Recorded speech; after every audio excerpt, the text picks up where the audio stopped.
अस्सलाम वालेकुम प्यारे बच्चों। आज हमारा टॉपिक जो है वह केमिकल रिएक्शंस एंड इक्वेशन में से एक टॉपिक हमने चुना है, वह कैरेक्टरिस्टिक्स ऑफ केमिकल रिएक्शन। चुना क्या है, आधा तो पिछले बार हमने पढ़ा भी था, है ना। तो हमने अभी तक बोला केमिकल रिएक्शन क्या होता है वो सब आपको पता ही है ना। जब कभी रिएक्टेंट्स से नई चीज़ बने, प्रोडक्ट बने और वो ये चेंज हो, ये इरिवर्सिबल हो, है ना, जिसमें हम प्रोडक्ट्स को रिएक्टेंट्स में फिर से तब्दील ना कर पाए, ऐसे चेंज को बोलते हैं केमिकल चेंज, या ऐसे को बोलते हैं केमिकल रिएक्शन, है ना।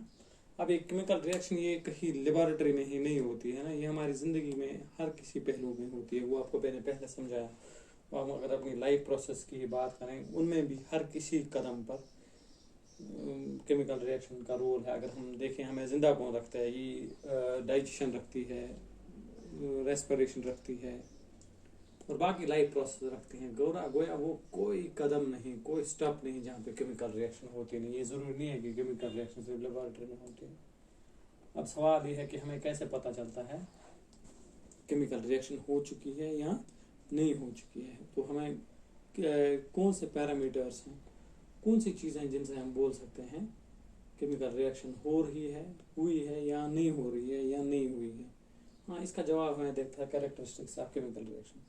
देखो बच्चों, जब भी रिएक्टेंट्स तब्दील होते हैं किसमें, प्रोडक्ट्स में, वहाँ पे हमेशा कुछ ऐसी चेंज होती हैं जिनको हम आँखों से या बाकी सेल्स ऑर्गन से आराम से नोटिस कर पाते हैं।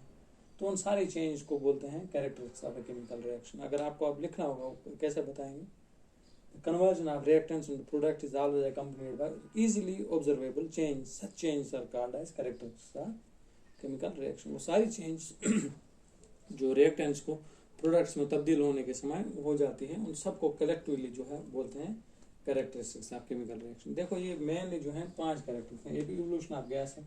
गैस जो है जब निकलता है तो आराम से आंखों से देख सकते हैं।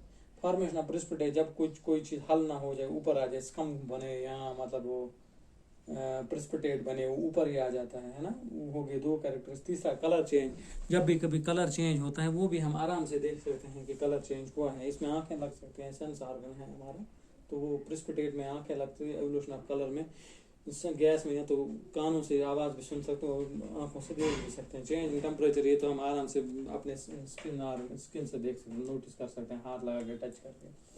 ये चेंज इन स्टेट ये तो हम आंखों से देखें। तो गोया कि इन सारी चेंज में जो चेंज हो जाती है किसी ये केमिकल रिएक्शन होने के समय, जो हमें एक गाइडलाइन है कि भाई ये हुई है, ये एक इंडिकेटर्स हैं, ये टेस्ट एक है।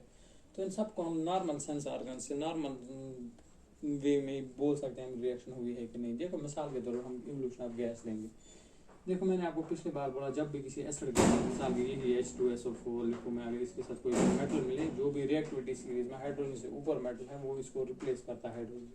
वहाँ क्या बनता है, साल्ट बनता है, प्लस निकलता है हाइड्रोजन गैस। हाइड्रोजन गैस जब निकलता है, चूँकि ये सोल्यूशन होता है ना, लिक्विड स्टेट में होता है, तो गैस लिक्विड ये कैसे आएगा, ये ऊपर बबल्स की शेप में आएगा। ऐसे ये एक मेटल नहीं है, रिएक्टिविटी सीरीज में जो भी मेटल ऊपर है, चलो हम लिखते हैं HCl लिखते हैं। रिएक्टिविटी सीरीज में लिखते हैं जो इससे ऊपर हो, मिसाल के सोडियम लिखते हैं। यहाँ क्या बनेगा, सोडियम क्लोराइड प्लस निकलेगा हाइड्रोजन, है ना। तो इसमें हम आराम से बोल सकते हैं कि ये हुआ है, रिएक्शन हुई है, क्योंकि वहाँ पे बबलिंग जैसी हो जाएगी, है ना। तो बैलेंस करना भी आपकी ज़रूरत नहीं है। फॉर्मेशन ऑफ प्रेसिपिटेट, बहुत सारे टाइम क्या होता है, प्रेसिपिटेट बनता है, कोई ऊपर चीज़ आ जाती है जो हल नहीं होती, हम उससे भी बोल सकते हैं रिएक्शन हुई। जैसे आपने लॉन्ग चेन कोई फैटी एसिड लिया है ना, उसमें अगर सोडियम का हाइड्रोक्साइड डालते हो आप, उधर क्या बनता है, वो सोडियम साल्ट बनता है, किसका, लॉन्ग चेन कार्बोक्सिलिक एसिड, जिसको हम सोप बोलते हैं। वो ऊपर क्या आता है, स्कम की शेप में, है ना, जिसके लिए हम साल्ट भी डालते हैं फिर, ताकि वो उसमें वो जो है सॉलिबिलिटी कम हो जाए, सारा ऊपर ही आ जाए। साबुन बनाने के समय वहाँ पे जो होता है रिएक्शन होता है, वो हमें कैसे पता है, जब भी प्रेसिपिटेट ऊपर आना स्टार्ट होता है। इसकी और एक मिसाल है, अगर पोटेशियम आयोडाइड के साथ हम मिलाते हैं लेड नाइट्रेट, ये हमें पोटेशियम आयोडाइड देता है। ये पोटेशियम आयोडाइड जो है ये ऊपर तैरना स्टार्ट करता है, येलो कलर का होता है ना। तो इससे भी हमें पता लगता है। ऐसे दुनिया भर की मिसाल हैं जिनको हम देख से ही बोल सकते हैं रिएक्शन हुई है। तो ये एक आप ऐसे, अगर आपको समझ नहीं आ रहा कैसे हम रटाई लगा रहे थे इस वक्त, या तो लैब में करना था, इस वक्त आप ऐसे ही याद रखोगे मिसाल के लिए, है ना। चेंज इन कलर, बहुत सारी टाइम क्या होता है जब भी कोई केमिकल रिएक्शन होती है कलर चेंज होता है। जैसे मिसाल के तौर पर मैं लिखूंगा KMnO4 पोटेशियम परमैंगनेट, इसका कलर कैसा, पर्पल पर्पल कलर का होता है। अगर इस सोल्यूशन में, इसके सोल्यूशन को हम अगर कोई साइट्रिक चीज़ मिलाते हैं ना, साइट्रिक एसिड मिलाते हैं, कोई साइट्रिक चीज़ इसमें भी हो, लेमन जूस या कोई चीज़, या ऐसा साइट्रिक एसिड अगर हो उसका एक्सट्रैक्ट हो, तो साइट्रिक एसिड अगर हो हमारे पास, वो अगर जब हम उसको ऐड करते हैं उसका जो है ये सारा कलरलेस हो जाता है। इसका मतलब हमें क्या, वो उसका कलर कहाँ गया, वो KMnO को अपना उसका अपना कलर है वो कहाँ गया, इसका मतलब नई चीज़ कोई बनी जो कलरलेस है ना। ऐसे अगर हम एसिडिफाइड K2Cr2 लिखते हैं, पोटेशियम डाइक्रोमेट, इसके साथ सल्फर डाइऑक्साइड गैस डालते हैं, इसका कलर जो होता है, इसका कलर ऑरेंज होता है। अब वहाँ क्या बनता है, हमें उसके साथ कुछ नहीं है, ये इधर जो मिलता है ये हो जाता है कैसा, ग्रीन कलर। शाबाश, ये कलर चेंज भी ऑरेंज से ग्रीन कैसे हो गया, इससे भी हम बोल सकते हैं रिएक्शन हुई है। देखो नेक्स्ट चौथी स्टेट जो है, चौथा कैरेक्टरिस्टिक जो चेंज इन टेम्परेचर है ना। चेंज इन टेम्परेचर का मतलब क्या, बहुत सारे टाइम क्या जब रिएक्शन होती है वहाँ पे एक टेम्परेचर यहाँ राइज होता है, यहाँ फॉल होता है, वो तो इजीली हम नोटिस कर पाएंगे। क्योंकि नॉर्मली अगर हम दो चीज़ें मिलाते हैं, रेत और बाजरी मिलाते हैं, रेत और ये नमक मिलाते हैं, उधर टेम्परेचर को हो जाता है, कुछ नहीं होता है क्योंकि वहाँ रिएक्शन नहीं होती। लेकिन जब रिएक्शन होती है वहाँ temperature change most of the time, बहुत टाइम क्या होता है। जैसा अगर आप चूने के साथ कभी पानी मिलाए, वो देखो अगर बर्तन को बाहर छूने से कितना गर्म होता है वो। मिसाल के तौर कैल्शियम ऑक्साइड के साथ मिलाएंगे हम वाटर, वो क्या बनता है, कैल्शियम हाइड्रोक्साइड। और ये जो होता है ये it's always accompanied by evolution of heat, है ना। ऊपर भी ये आपको मैंने समझा, ये रिएक्शन एसिड के साथ जब भी कोई मेटल डालते हैं या ये वाली के साथ, उधर भी बहुत सारी हीट रिलीज होती है। तो दोनों कैटेगरीज में हीट बाहर आ जाती है। एक्सो का मतलब होता है बाहर, और ऐसी रिएक्शन को बोलते हैं एक्सोथर्मिक रिएक्शन, हाँ, एक्सोथर्मिक रिएक्शन। और कुछ रिएक्शन क्या है जो हीट सोख लेती है ना, वो शायद बॉन्ड तोड़ने के लिए हीट सोख लेती है,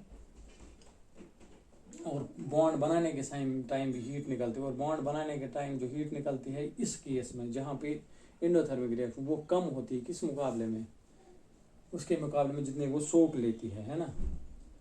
जैसे बेरियम हाइड्रोक्साइड को अगर हम मिलाते हैं अमोनियम क्लोराइड, वो हमें देता है बेरियम क्लोराइड, प्लस क्या देता है, अमोनिया,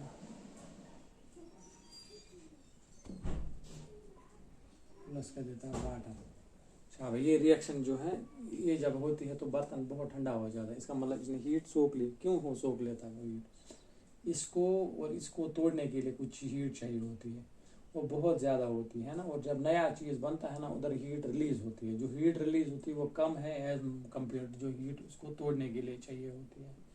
तो इसीलिए जो है ये हीट जज़ब कर लेता है। ऐसी चीज़ को बोलते हैं एंडोथर्मिक रिएक्शन।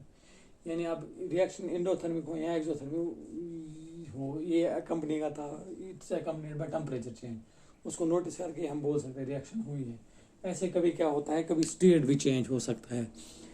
देखो जैसे हम वैक्स की बात करें, वैक्स को जब हम जलाते हैं सॉलिड स्टेट है, ये जो होता है ये कार्बन डाइऑक्साइड में कन्वर्ट होता है, plus water vapour plus heat देता है।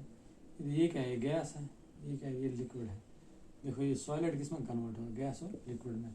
हम इधर भी बोल सकते हैं कि रिएक्शन हुई। जैसे ऐसे अगर हम मिसाल के तौर लेंगे, वो हाइड्रोजन की मिसाल गैस है, प्लस ऑक्सीजन की मिसाल ये तो गैस है। ये अगर दोनों मिलाते हैं इनको, ये क्या बनता है, वाटर जो लिक्विड है ना। बैलेंस करो, हो गया बैलेंस, है ना। तो हम इधर बोल सकते हैं कि ये रिएक्शन हुई है। आप लास्ट में एक चीज़ याद रखें, ये ज़रूरी नहीं है एक रिएक्शन को हमेशा उसको अकम्पनी करेगा एक कैरेक्टरिस्टिक, उसके साथ एक ही कैरेक्टरिस्टिक चेंज हो जाएगा। कभी क्या होता है कि भाई एक रिएक्शन के साथ दो कैरेक्टरिस्टिक्स भी चेंज हो सकते हैं, दो कैरेक्टरिस्टिक्स के साथ एसोसिएट हो सकते हैं, या दो से ज़्यादा भी हो सकते हैं। हम तब हमारे लिए वो तो बेनिफिशियल बात है। जैसे मिसाल के तौर पर हम इसकी बात कर रहे हैं, इधर क्या निकलता है जब ये एसिड हम डालते हैं मेटल के साथ, उधर निकलता है हाइड्रोजन गैस वो भी होती है। इसी के साथ दूसरा कैरेक्टरिस्टिक भी एसोसिएट है, हीट चेंज होती है वहाँ पे। तो हम बोल सकते हैं इसके साथ जो है दो कैरेक्टरिस्टिक्स ऑफ रिएक्शन इस वक्त एसोसिएट होते हैं। जितने ज़्यादा कैरेक्टर्स एसोसिएट होते हैं किसी रिएक्शन के साथ, उतना उसको जज करना और ये बोलना कि रिएक्शन हुई है वो इजी होता है। ऐसे हम पोटेशियम आयोडाइड की बात कर ली, या यहाँ पे लेड आयोडाइड बन रहा है, इसमें हमने क्या बोला, ये स्कम बनता है, ये इसको क्या बोलते हैं, इसको प्रिसिपिटेट बनाता है। लेकिन इसके साथ दूसरा कैरेक्टरिस्टिक इन्वॉल्व है, इसका वहाँ पे कलर चेंज हो जाता है। तो दो कैरेक्टर्स इन्वॉल्व है। ऐसे हमने इधर बोला वैक्स की बात की, वैक्स का जो है स्टेट चेंज होता है, लेकिन इसके साथ दूसरा कैरेक्टरिस्टिक भी है, हीट भी इधर बाहर आ जाती है ना। तो ये ज़रूरी नहीं है एक रिएक्शन के साथ एक कैरेक्टरिस्टिक्स इन्वॉल्व हो, एक रिएक्शन के साथ दो एक से ज़्यादा कैरेक्टरिस्टिक्स भी इन्वॉल्व हो सकते हैं, एसोसिएट हो सकते हैं। बाकी इंशाल्लाह हम केमिकल इक्वेशन हम कल के क्लास में पढ़ लेंगे इंशाल्लाह। खुदा हाफिज़।